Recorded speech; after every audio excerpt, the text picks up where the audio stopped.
The Milbrook Depths, a legacy of chains and silence.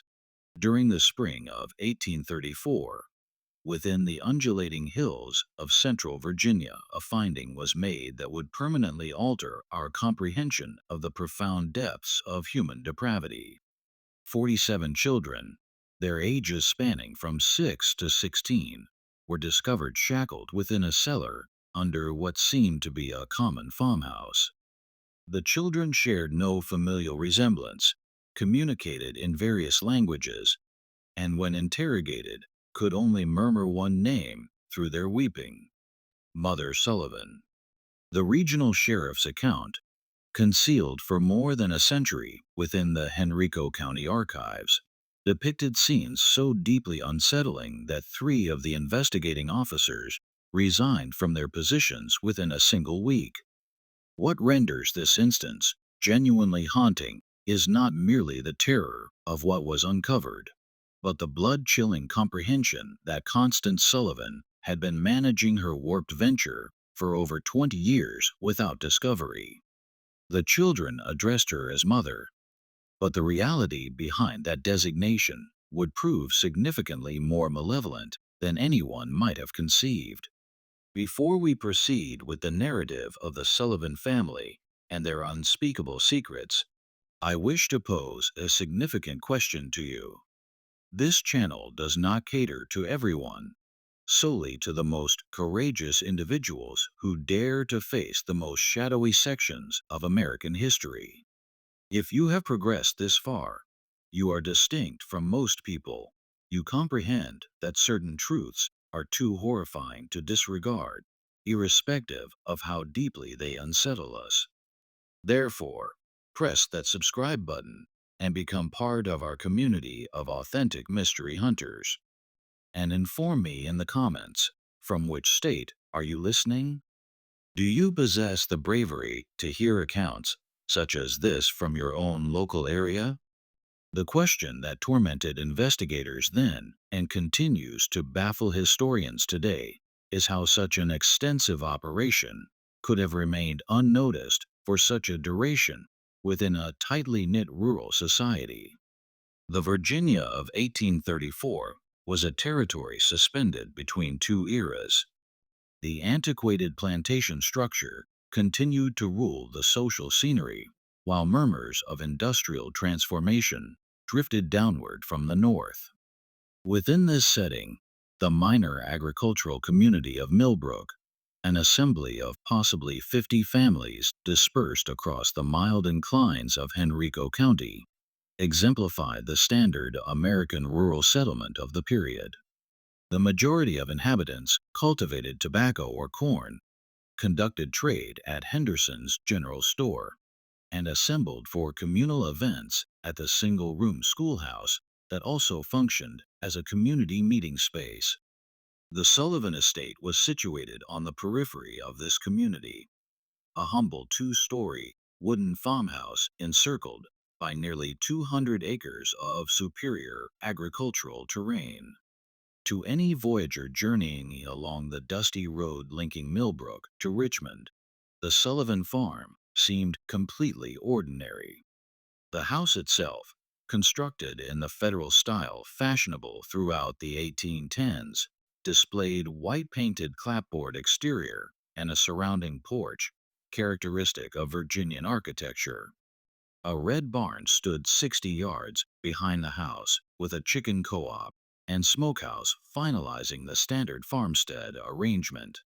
What distinguished the Sullivan property was not observable from the road. Ezra Sullivan, who had acquired the land in 1809 with funds inherited from his father's tobacco wealth, had devoted significant energy to enlarging the house basement. While the majority of Virginian homes of the era contained basic root cellars, the Sullivan basement reached far beyond the outline of the house above.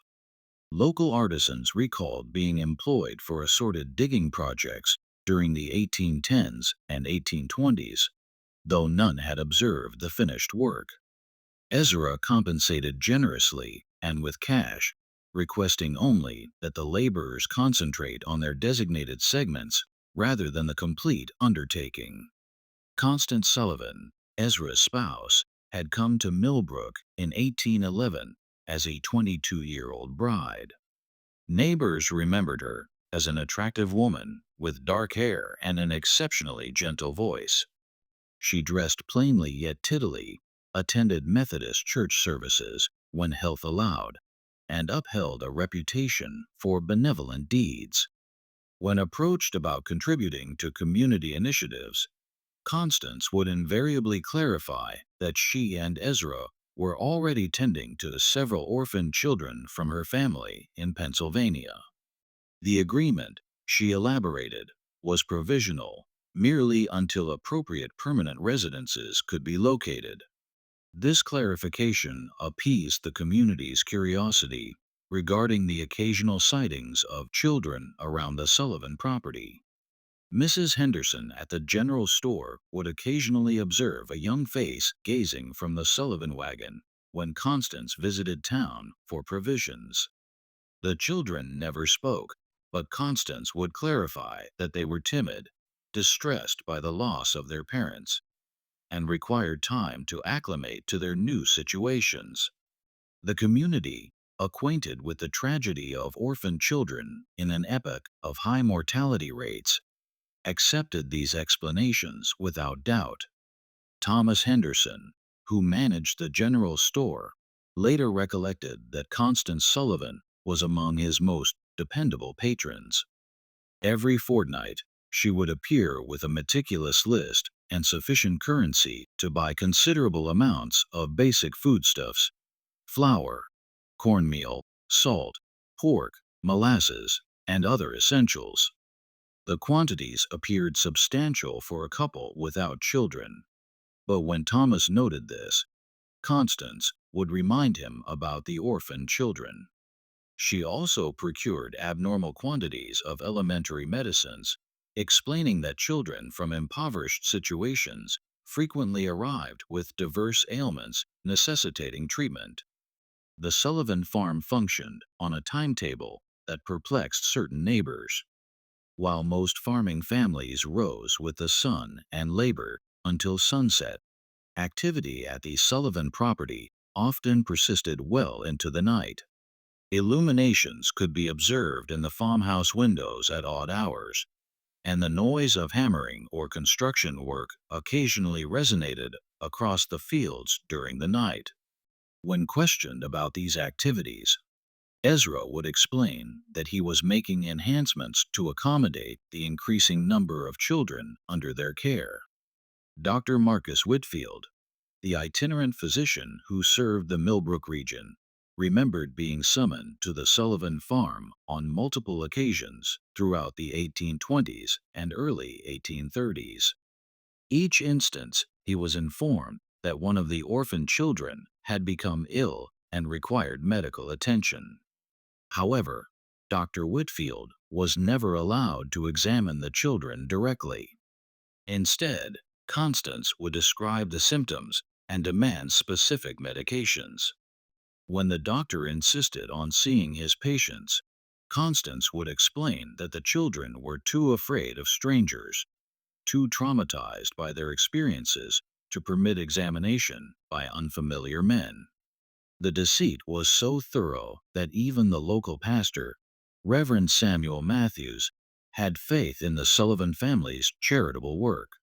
During his sporadic visits to the farm, Reverend Matthews would commend Constance and Ezra for their Christian empathy in caring for so many unfortunate children. He proposed to assist in locating permanent homes for the orphans, but Constance would always explain that she was already in communication with relatives in Pennsylvania who would ultimately take the children. The procedure, she assured him, simply demanded patience and careful organization. What none of the community members realized was that Constance Sullivan had been refining her deception for over 2 decades. The orphan children were not temporary residents awaiting placement with affectionate families. They were captives, bought, abducted, or enticed from their families across multiple states, detained in conditions that would cause hardened criminals to weep with horror.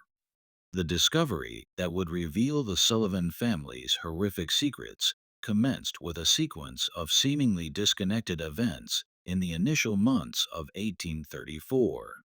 February had been exceptionally severe, with temperatures falling well below freezing for weeks at a time. The biting cold that seized Virginia that winter would prove to be both a benefit and a curse for the 47 children trapped below the Sullivan farmhouse. On February 23, 1834, a traveling merchant named Jacob Stern was journeying from Richmond to Charlottesville when a fierce snowstorm compelled him to seek refuge. The Sullivan farm, being the nearest structure visible from the road, appeared to be a natural selection for emergency shelter. Ezra Sullivan, despite his evident hesitation, could scarcely refuse hospitality to a stranded traveler during such perilous weather. Stern later depicted the evening as uncomfortably strained. Constance Sullivan provided a simple meal of cornbread and salt pork, but conversation was forced and awkward. The Sullivans seemed anxious, continuously exchanging looks and jerking at every sound. When Stern inquired about the children he had been informed lived on the farm, Constance explained that they were all sleeping and must not be disturbed. The children, she stated, had been sick with fever and required their rest. What unsettled Stern most was the noise. Throughout the night, as he rested on a makeshift bed in the Sullivan parlor, he could hear what resembled stifled weeping emerging from below the floor. When he mentioned this to Ezra the following morning, Sullivan asserted it was likely just wind howling through cracks in the foundation. The sound was common in old houses, particularly during cold weather. Stern accepted this explanation, but something about the Sullivans' behavior continued to trouble him. The second event took place 3 weeks later on March 15th.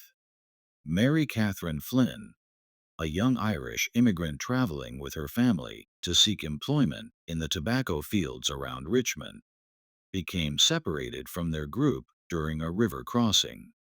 Fatigued and scared, she made her way to the Sullivan farm.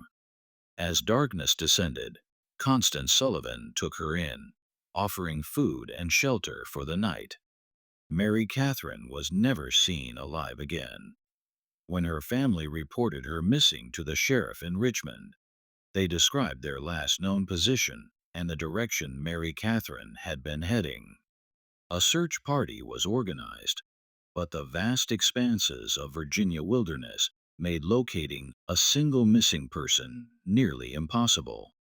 The search was abandoned after a week, and Mary Catherine Flynn was assumed to have perished from exposure or been killed by wild animals. The final event that would lead to the discovery occurred on April 2, 1834. A local farmer named William Hutchinson was hunting rabbits in the woods that bordered the Sullivan property when he heard something that halted him cold. From somewhere near the Sullivan farmhouse came the sound of children screaming. Not the ordinary cries of youngsters at play, but raw, desperate shrieks of pure terror. Hutchinson crept closer to investigate, concealing himself behind a cluster of oak trees approximately 50 yards from the Sullivan house. For nearly an hour, he watched and listened. The screaming continued intermittently, always seeming to come from below the house rather than from inside it. At one point, he observed Ezra Sullivan emerge from what appeared to be a cellar door on the side of the house. Sullivan glanced around nervously, then vanished back underground. When Hutchinson reported what he had witnessed to his neighbors, opinions were divided. Some proposed that the orphan children might be more troubled than the Sullivans had indicated, perhaps requiring discipline or medical treatment that could be distressing. Others, however, began to recall peculiar details that hadn't seemed significant before. The unusual quantities of food Constance Sullivan purchased, the strange noise neighbors occasionally heard at night, the fact that none of the supposed orphans had ever been seen in town or at community gatherings. Sheriff Benjamin Crawford, a veteran lawman who had served Henrico County for over 15 years, initially dismissed the concerns as neighborhood gossip. However, when William Hutchinson approached him directly and insisted on filing a formal complaint, Crawford agreed to investigate.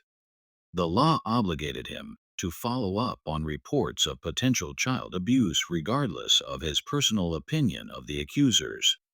On the morning of April 8, 1834, Sheriff Crawford rode out to the Sullivan farm accompanied by his deputy, Marcus Webb.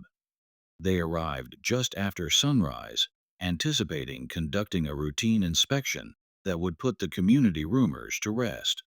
Constance Sullivan met them at the door, her demeanor calm and welcoming.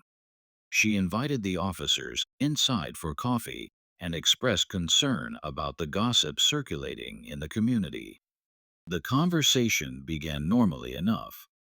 Constance explained again about the orphan children, showed the officers letters she claimed to have received from relatives in Pennsylvania, and offered to arrange for the children to meet with Sheriff Crawford once they recovered from their recent illness. Everything seemed perfectly reasonable until Deputy Webb asked to use the privy. As Webb walked around the side of the house, he noticed something that made his blood run cold. The cellar door that William Hutchinson had seen Ezra Sullivan using was secured with three separate padlocks. Heavy chains wrapped around the door handles, and the wood around the locks showed signs of desperate clawing, as if someone had tried to scratch their way out from the inside. When Webb returned to the house and quietly informed Sheriff Crawford about what he had observed, both men knew they were dealing with something far more serious than community gossip. Crawford politely asked Constance to show them the cellar, explaining that a thorough inspection would help put the rumors to rest. The change in Constance Sullivan's demeanor was immediate and chilling. Her face went pale, her hands began to tremble, and she began stammering about how the cellar was dangerous, how the children weren't allowed down there, how there was nothing to see but old farm equipment and storage. That was when they heard it. From somewhere beneath their feet came the sound of children crying, followed by a weak voice calling for help. The sound was muffled but unmistakable, and it was coming from directly below the kitchen where they stood. The immediate aftermath of that first discovery would haunt Sheriff Crawford for the rest of his life. When he and Deputy Webb forced open the cellar door, the stench that rose from the darkness below was overwhelming, a mixture of human waste, unwashed bodies, and something else that Crawford later described as the smell of despair itself. The basement that Ezra Sullivan had spent over 2 decades constructing was a masterpiece of calculated cruelty. The main chamber stretched far beyond the footprint of the house above, extending into the earth like an underground warren. Stone walls carefully mortared and designed to muffle sound created a series of interconnected rooms. The largest chamber, directly beneath the kitchen, housed most of the children. They were chained to iron rings embedded in the stone walls, each child secured by shackles around their ankles. The chains were long enough to allow movement within a small area, but prevented any possibility of escape. The children ranged in age from approximately 6 to 16 years old. They were emaciated, their clothes reduced to rags, their bodies bearing the marks of prolonged neglect and abuse. Many showed signs of illness, fever, respiratory problems, and skin conditions that came from living in the damp, unventilated underground space. What struck both officers most forcefully was the silence. After the initial cries for help, the children said nothing. They simply stared at the newcomers with eyes that held no hope, no expectation of rescue. Deputy Webb, a father of four, had to leave the basement twice to vomit. Sheriff Crawford, despite his years of law enforcement experience, found himself unable to process the full scope of what he was seeing. The methodical nature of the imprisonment, the evidence of long-term planning, the sheer number of victims, it was beyond anything in his experience or imagination. In the smaller chambers, Crawford and Webb found evidence of the Sullivan system of control. One room contained stocks and restraining devices for punishment. Another held what appeared to be a primitive medical area where the children were treated for injuries and illnesses, not out of compassion, but to keep them alive and functional. A third room contained detailed records that would prove crucial to the investigation: names, ages, dates of arrival, and notes about each child's condition and behavior. The records revealed the scope of the Sullivan operation. Children had been arriving at the farm regularly since 1812, shortly after Constance Sullivan came to Milbrook. The sources varied. Some were orphans purchased from overwhelmed poorhouses. Others were runaways lured by promises of food and shelter. And still others appeared to have been simply kidnapped from their families. The record showed that over the years more than 90 children had passed through the Sullivan basement. The obvious question, what had happened to the others, was answered in the most horrifying way possible. In a separate chamber, reached through a narrow passage that required crawling, Crawford and Webb found the remains of at least 36 children.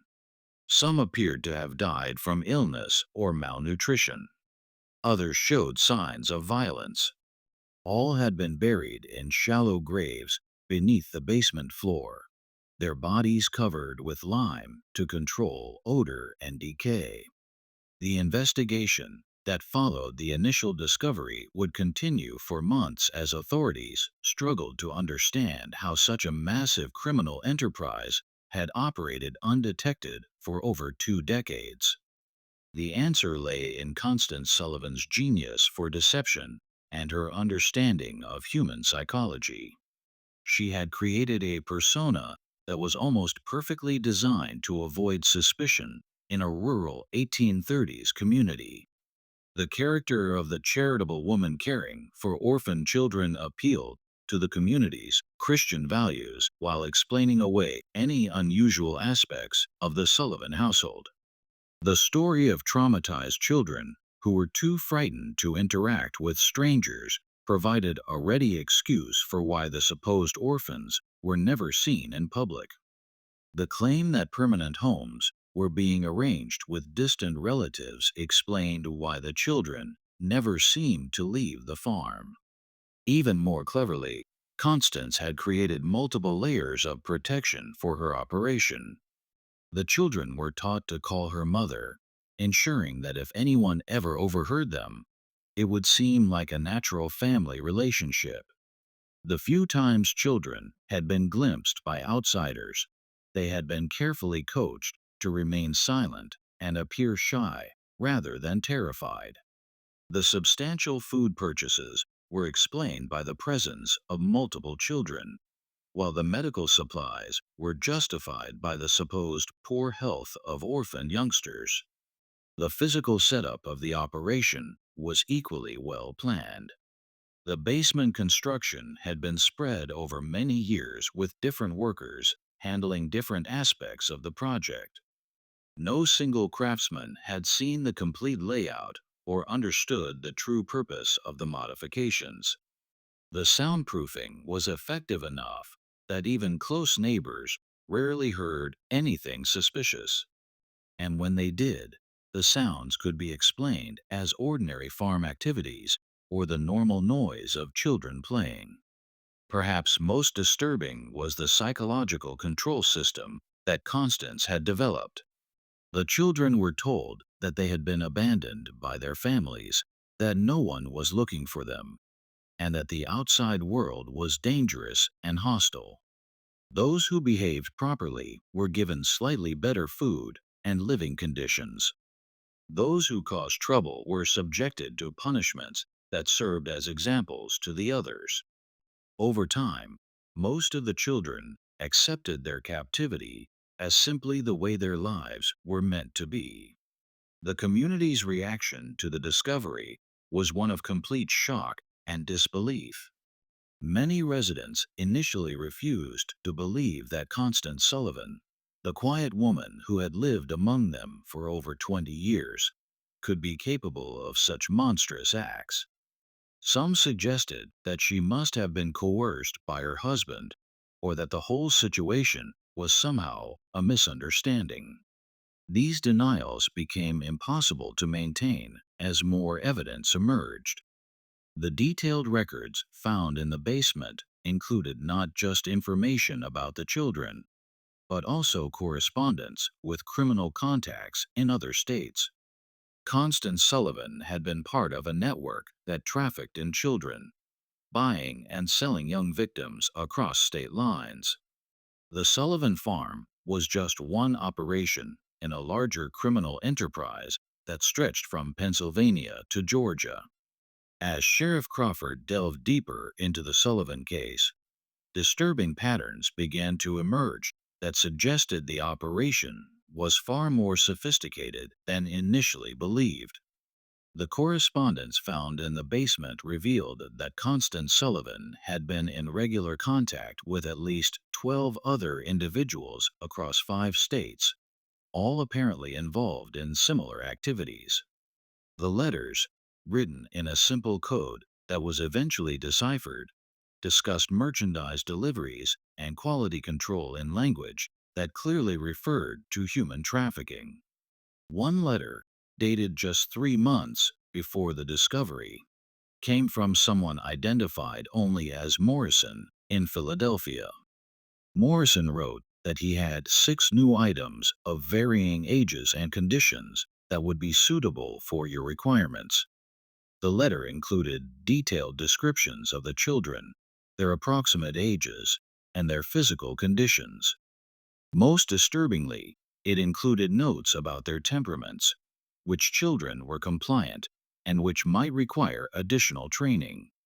The financial records painted an even more horrifying picture. Constance Sullivan had been paying between $50 and $200 per child, depending on age and condition. She had also been receiving payments from other locations, suggesting that the Sullivan farm served as both a destination and a distribution point for trafficked children.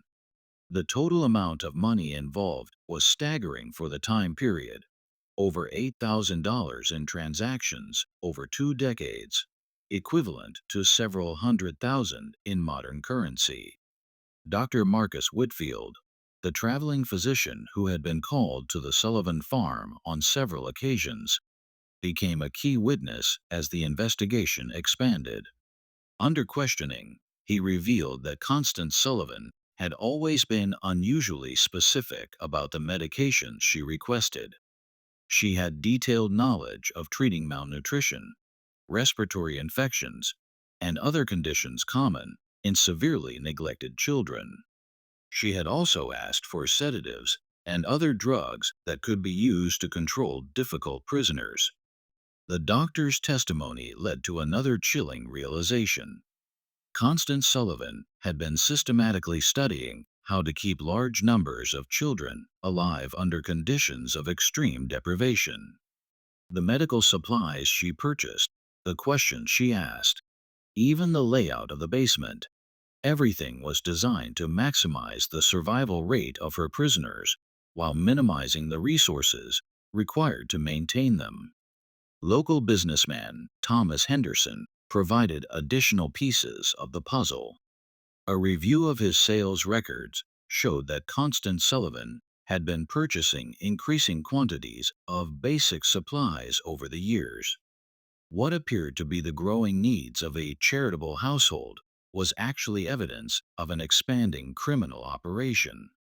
Henderson also remembered specific requests for items that seemed unusual at the time: extra blankets, large quantities of children's clothing, and bulk purchases of simple medicines. The investigation also revealed the role of Ezra Sullivan in the operation. While Constance appeared to be the mastermind, Ezra was responsible for the physical maintenance of the prison and the handling of the children. Several of the surviving victims, when they were finally able to speak, described him as the enforcer who carried out punishments and maintained discipline. His construction work on the basement hadn't been just expansion, it had been constant refinement of a system designed to hold human beings in captivity. The most disturbing revelation came from analyzing the records of children who had disappeared from the Sullivan farm over the years. The ledgers showed that some children had been transferred to other locations, suggesting a network of buyers and sellers across multiple states. Others had been marked as unsuitable or problematic, entries that corresponded with the remains found in the basement burial chamber. The scope of the investigation expanded as authorities in other states began examining their own unsolved disappearances. Missing children reports from Pennsylvania, Maryland, North Carolina, and South Carolina showed disturbing similarities. Many of the missing children fit the profile of those found at the Sullivan farm: poor, orphaned, or from families that were unlikely to have resources to search for them extensively. Federal marshals were called in to coordinate the multi-state investigation. This was unprecedented for the time period, as most law enforcement was strictly local. The Sullivan case represented one of the first major criminal investigations to cross state lines and involve federal authorities. The legal implications were complicated by the fact that many of the crimes had occurred in different jurisdictions under different laws. As weeks passed, more survivors began to tell their stories. The accounts were remarkably consistent, describing years of imprisonment, systematic abuse, and psychological manipulation. The children described how new arrivals were broken in, subjected to isolation, punishment, and indoctrination until they accepted their fate. They spoke of a complex hierarchy among the prisoners, with older children given minor privileges in exchange for helping to control younger ones. The survivors also revealed the extent of Constance Sullivan's psychological manipulation. She had convinced many of the children that they were worthless, that their families had sold them or abandoned them, and that they deserved their treatment. Some of the older children, who had been imprisoned for years, initially resisted rescue efforts because they had been conditioned to believe that the outside world was even more dangerous than their captivity. The investigation uncovered evidence of Sullivan's methods for acquiring victims. She had developed relationships with corrupt officials at poorhouses and orphanages who would provide children in exchange for payments.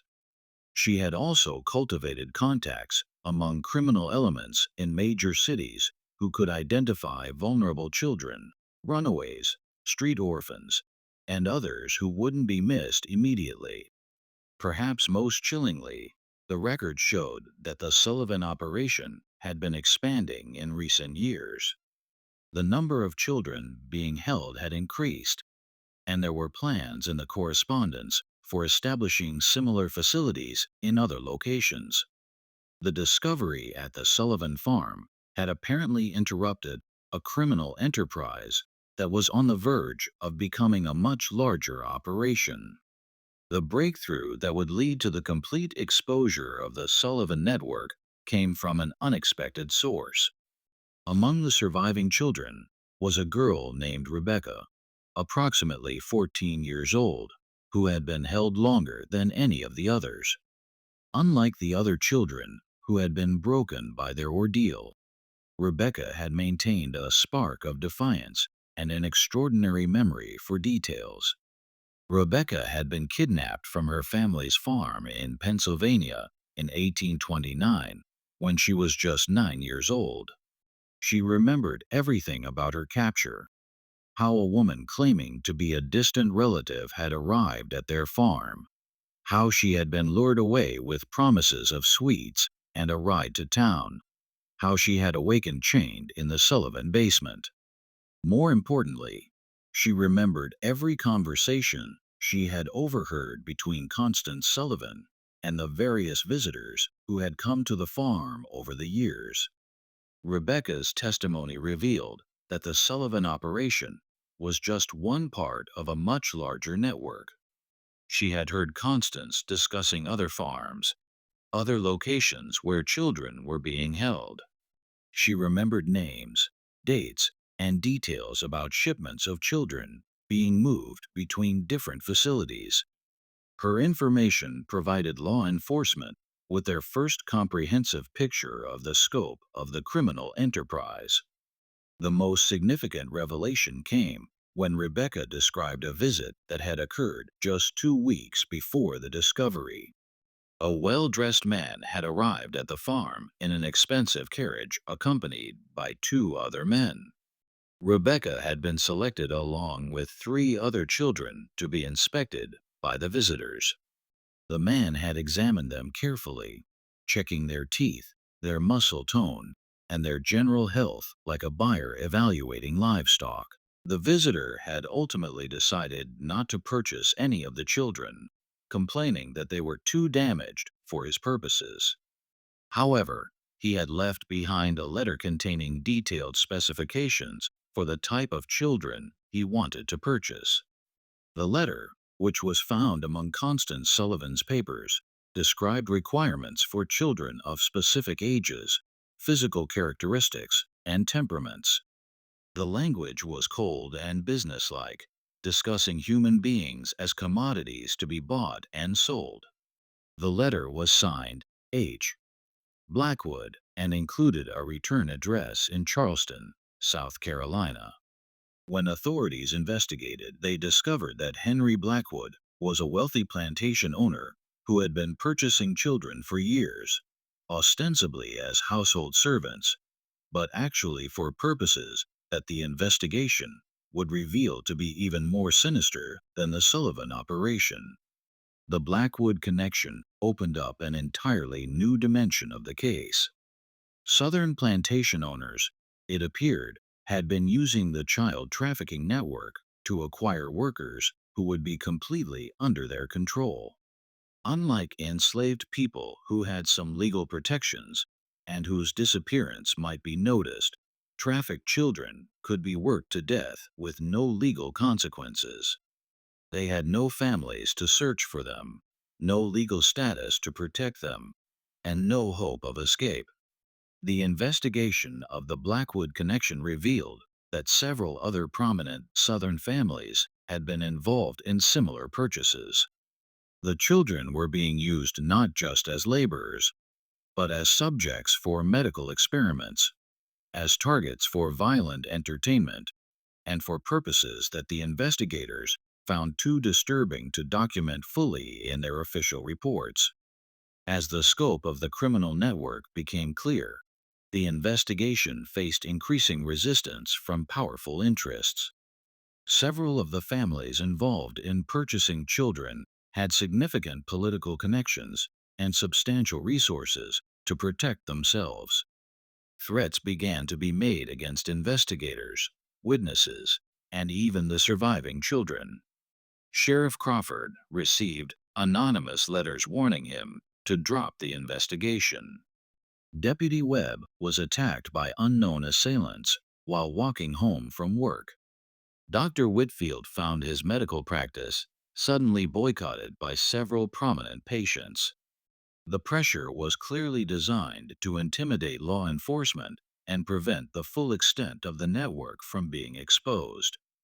The situation became even more dangerous when one of the surviving children, a boy named Timothy, who had been providing crucial testimony, disappeared from the temporary shelter where he was being housed.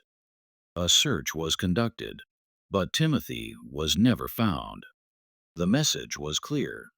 Those who cooperated with the investigation would face severe consequences. Despite the intimidation, the investigation continued. Federal marshals provided additional security for key witnesses and investigators. The surviving children were moved to more secure locations, and armed guards were posted at the Sullivan farm to protect the physical evidence. The case had become a test of whether the American legal system could function when confronted with crimes involving wealthy and powerful perpetrators. The pressure reached its peak when Constance Sullivan herself was found dead in her jail cell. The official cause of death was listed as suicide, but the circumstances were suspicious. Sullivan had been scheduled to testify about the full extent of the criminal network, including the names of all her contacts and customers. Her death eliminated the investigation's most important witness and source of information about the broader conspiracy. The mysterious death of Constance Sullivan sent shock waves through the investigation team. If powerful interests were willing to eliminate key witnesses, no one involved in the case was safe. The investigation had uncovered a criminal enterprise so vast and so well connected that it posed a threat to some of the most prominent families in American society. Just when it seemed that the investigation might be derailed by intimidation and violence, an unexpected development changed everything. A former employee of Henry Blackwood, motivated by guilt over what he had witnessed, came forward with evidence that would blow the case wide open. The employee, a man named Samuel Pierce, had worked as an overseer on the Blackwood plantation and had detailed knowledge of the children who had been purchased from the Sullivan network. Pierce brought with him documents that proved the connection between the Sullivan operation and the Southern buyers. More importantly, he had witnessed the fate of many of the children who had been sold to plantation owners. His testimony would provide the final pieces of the puzzle and expose the full horror of what had been happening to America's most vulnerable children. Samuel Pierce's testimony before the federal grand jury in Richmond would go down as one of the most disturbing accounts in American legal history. Pierce, a man in his 40s with weathered hands and haunted eyes, had worked for Henry Blackwood for over a decade. What he had seen on the Blackwood plantation and what he revealed about the fate of the Sullivan children shocked even the seasoned investigators who had thought they understood the scope of the criminal enterprise. Pierce described how the Blackwood plantation operated two separate systems. The main plantation used enslaved labor for cotton production, operating under the typical, though brutal, economic model of Southern agriculture. However, Blackwood had also established what Pierce called the experimental quarters, a separate facility where the trafficked children were held for purposes that had nothing to do with agricultural production. The children purchased from the Sullivan Network were used as subjects for medical experiments that Blackwood conducted with several associates, including two physicians from Charleston Medical College. The experiments were designed to test the limits of human endurance, to study the effects of various drugs and treatments, and to satisfy the scientific curiosity of men who viewed the children as laboratory animals rather than human beings. Pierce's most damning testimony concerned the detailed records that Blackwood maintained of these experiments. The plantation owner had documented everything: the children's reactions to different treatments, their survival rates under various conditions, and the progression of diseases that were deliberately introduced to study their effects. The records showed that Blackwood and his associates had been conducting systematic torture disguised as medical research. The testimony revealed that at least 37 children from the Sullivan network had been sold to Blackwood over the years. Of these, only 4 had survived long enough to be transferred to other buyers. The rest had died as a result of the experiments, malnutrition, or the brutal working conditions in the experimental quarters. Their bodies had been buried in unmarked graves in a remote section of the plantation. Pierce also provided information about the broader network of buyers. He had been present at meetings where Blackwood discussed purchases with other plantation owners, wealthy businessmen, and even some politicians. The conversations he overheard revealed that the trafficking network extended far beyond what investigators had imagined. Children were being bought and sold across the entire country, with different buyers having different requirements and purposes.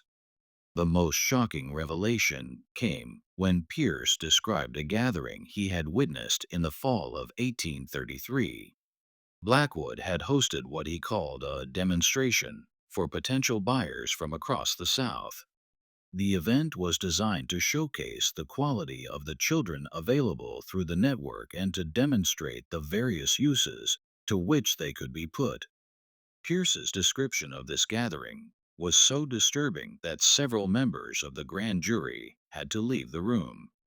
The demonstration had included displays of the children's ability to perform various types of work, their responses to different forms of punishment and control, and their suitability for different types of exploitation.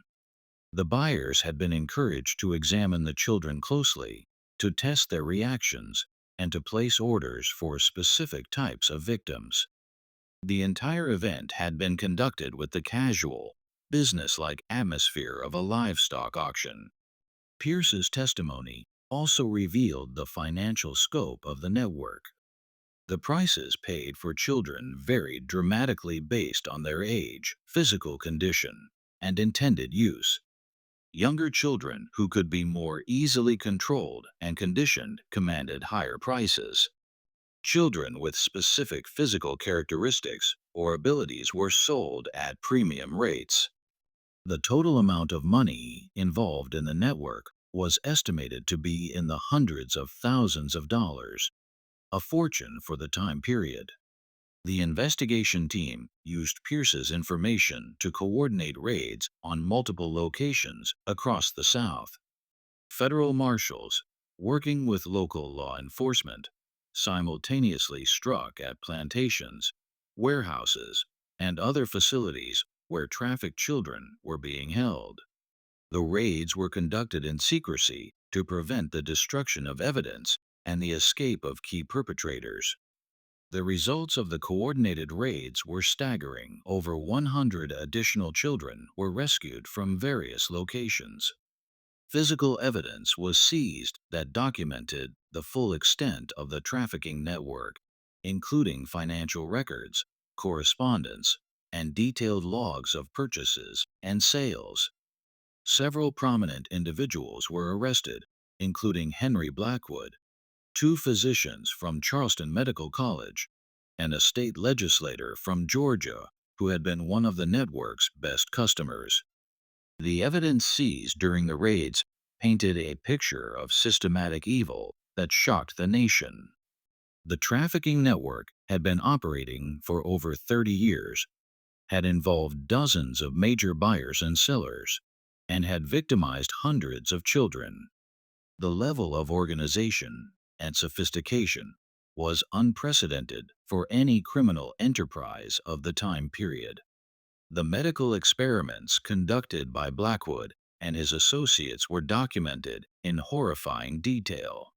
The records showed that the experimenters had deliberately infected children with diseases to study their progression, had tested various poisons and toxins, and had conducted surgical procedures without anesthesia or proper medical training.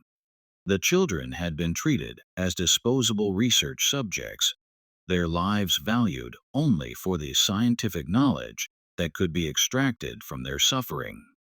The investigation also revealed the corruption that had made the network possible. Officials at orphanages, poorhouses, and local governments had been bribed to provide children or to ignore their disappearances. Judges had been paid to declare children abandoned or to approve adoptions that were actually sales. Even some law enforcement officials had been involved in covering up evidence and intimidating witnesses. The legal proceedings that followed would drag on for years as prosecutors struggled to bring justice to victims of crimes that had occurred across multiple states and jurisdictions. The complexity of the case, combined with the wealth and political connections of many of the defendants, made prosecution extremely difficult. Several key defendants escaped conviction on technical grounds or through the influence of powerful allies. However, the public exposure of the trafficking network had profound effects that extended far beyond the legal proceedings. The Sullivan case became a catalyst for the first federal legislation addressing child trafficking and abuse. It led to reforms in the oversight of orphanages and poorhouses and to the establishment of new legal protections for vulnerable children. The final resolution of the Sullivan case would take nearly 5 years to complete, but its impact on American society was immediate and profound. The public reaction to the revelations was one of horrified fascination mixed with a determination to prevent such atrocities from happening again. Newspapers across the country covered the story in unprecedented detail, with many publications dedicating entire issues to the investigation's findings. The surviving children faced a long and difficult path to recovery. Most had been held for years and had no memory of life before their captivity. The 47 children rescued from the Sullivan basement required extensive medical treatment, psychological care, and patient work to help them readjust to normal human interaction. Many never fully recovered from their ordeal, carrying physical and emotional scars for the rest of their lives. Rebecca, the 14-year-old girl whose testimony had been crucial to exposing the broader network, became something of a celebrity as news of her courage spread. However, the attention proved overwhelming for someone who had endured such trauma. She was eventually placed with a Quaker family in Pennsylvania who provided the quiet, supportive environment she needed to heal. Rebecca lived to be 73 years old, eventually marrying and raising a family of her own. But she never spoke publicly about her experiences again after the trial testimony. The legal proceedings revealed the full extent of the corruption that had enabled the trafficking network. Ezra Sullivan, who had been captured during the initial raid, was convicted on multiple charges of kidnapping, imprisonment, and murder. He was executed by hanging in Richmond on November 15, 1836, before a crowd of over 3,000 people. His last words, according to witnesses, were a confession that he had followed the devil's path and a plea for forgiveness from the children he had helped to torture. Henry Blackwood's trial became a sensation that exposed the dark underbelly of Southern plantation society. The medical records seized from his plantation provided evidence of systematic torture and murder that shocked even hardened observers. Blackwood was convicted of multiple murders and sentenced to death, but his execution was delayed for years by appeals and political maneuvering. He eventually died in prison in 1841, reportedly of a heart attack, though some suspected he had been poisoned by associates who feared he might reveal additional secrets. The two physicians from Charleston Medical College who had participated in the experiments were expelled from the medical profession and sentenced to long prison terms. Their cases led to new regulations governing medical research and the treatment of human subjects. The medical college itself faced a scandal that nearly resulted in its closure as investigators revealed that several other faculty members had knowledge of the illegal experiments, but had failed to report them. The investigation's most frustrating aspect was the number of powerful individuals who escaped justice despite clear evidence of their involvement. Several wealthy plantation owners fled to Europe before they could be arrested. Others used their political connections to avoid prosecution or to receive minimal sentences that didn't reflect the severity of their crimes. A state legislator from Georgia, who had been one of the network's major customers, was censured by his legislature but never faced criminal charges. The financial investigation revealed that the trafficking network had generated enormous profits for its organizers. Constance Sullivan alone had accumulated over $12,000 in profits over her 20-year operation, a sum equivalent to several hundred thousand in modern currency. Much of this money was never recovered, as it had been invested in legitimate businesses or hidden in accounts that investigators couldn't trace. The Sullivan farm itself became a symbol of the horrors that had been uncovered. The property was seized by the government and eventually sold at auction, but no one wanted to live in a place associated with such evil. The house was demolished in 1845, and the basement was filled with concrete and sealed permanently. A small cemetery was established on the site to memorialize the children who had died there, though most of their names were never known. The case led to significant reforms in child welfare and protection. Virginia passed the first comprehensive child protection laws in American history, establishing government oversight of orphanages and requiring background checks for anyone seeking to adopt or care for large numbers of children. Other states quickly followed with similar legislation, creating the foundation for modern child welfare systems. The federal government also responded with new laws addressing interstate crimes and human trafficking. The Sullivan case had demonstrated the limitations of state by state law enforcement when dealing with crimes that cross jurisdictional boundaries. New federal statutes gave marshals expanded authority to investigate and prosecute trafficking cases, establishing precedents that would prove crucial in later criminal justice developments. Perhaps most importantly, the case changed public awareness about the vulnerability of children and the need for systematic protection. The romantic notion of the charitable individual caring for orphaned children was replaced by a more realistic understanding of the need for institutional oversight and legal safeguards. The phrase, "another Sullivan case," entered common usage as a warning about the potential for abuse in situations involving vulnerable children. Dr. Marcus Whitfield, the physician who had unknowingly enabled the Sullivan operation through his medical consultations, dedicated the rest of his career to child welfare.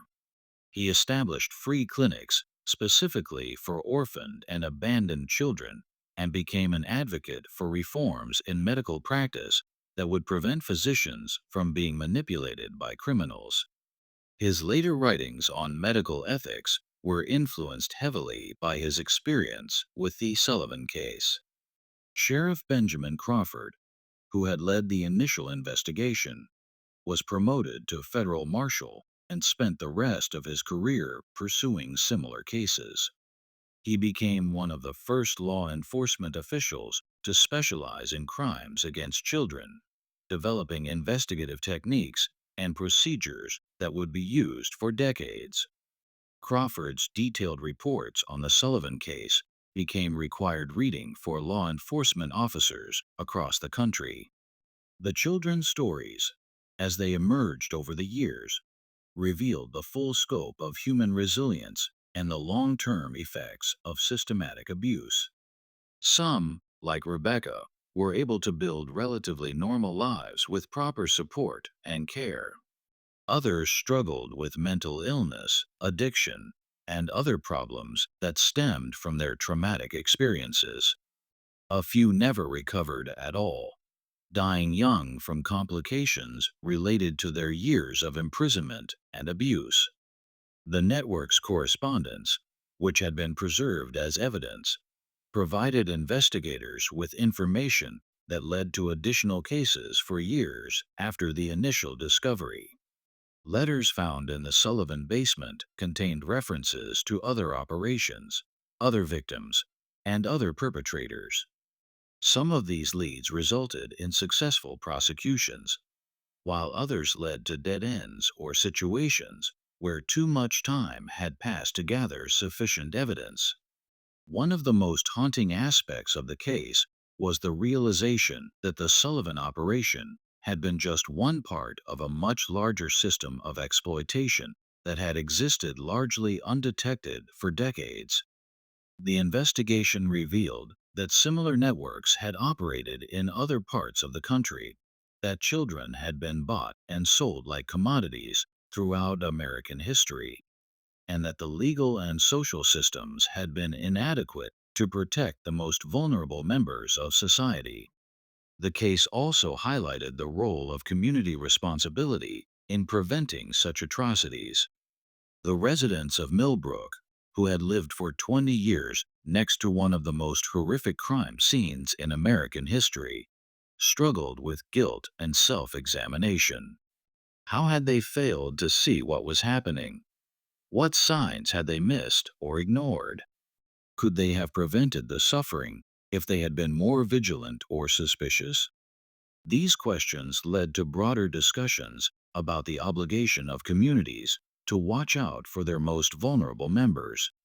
The Sullivan case became a cautionary tale about the dangers of accepting explanations without investigation, of respecting privacy when that respect enabled abuse, and of assuming that respectable appearances guaranteed moral behavior.